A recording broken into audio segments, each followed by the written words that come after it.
ఇగో చిత్రం పరిశ్రమకు రాజకీయ రంగులొద్దు. గేమ్ చేంజర్ బెనిఫిట్ షోకి అనుమతి ఇచ్చారట.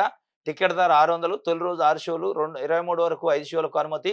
ఒక్కొక్క టికెట్ 135 నుంచి 175 వరకు పెంపు రూ. 40 పెంచారు. ఇక దీనికోసమే ఆయన డిప్యూటీ సీఎం అయిండేమో. వాళ్ళ అన్నకి మంత్రి పదవి ఇప్పించుకోవడానికి, వాళ్ళ అన్న కొడుకు సినిమా తీస్తే దానికి టికెట్ల ధర పెంచుకోవడానికి, బెనిఫిట్ షోలు ఇయటానికి. అంటే ప్రజలనైతే ఏమేత్తన్నారు మీరు మార్పు కోసం రాజకీయాల్లోకొచ్చినని ఏం మార్పు చూపిత్తన్నారు? ఏది మార్పు? మార్పు చూపిస్తే ఏం చేయాలి? టికెట్ ధర 130 అయ్యిద్ది రూ. 100 చేయాల.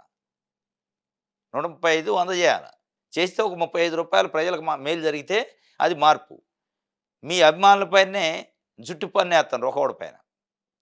మీ అభిమానులు గొంతు చించుకొని, కడుపు చించుకొని ఆళ్ళు మీకోసం చావటానికైనా సిద్ధమయ్యే అభిమానులుంటరు. వాళ్ళ కోసం మీరేం చేయాలి? బెనిఫిట్ షోలు పెడతారు. ఫ్రీ షోలు పెట్టాలి. డబ్బులు లేకుండా వాళ్ళకి చూపియాలి సినిమా. అది వాళ్ళకి బెనిఫిట్ అయ్యిద్ది. ఈ బెనిఫిట్ షోలు ఎవరికి? నిర్మాతలకు బెనిఫిట్ అయ్యిద్ది. సినిమా తీసినోళ్ళకి బెనిఫిట్ అయ్యే బెనిఫిట్ షోలు పెట్టి ప్రజల పైన, అభిమానుల పైన నెత్తనేసి దీన్ని మార్పంటారు. రూ.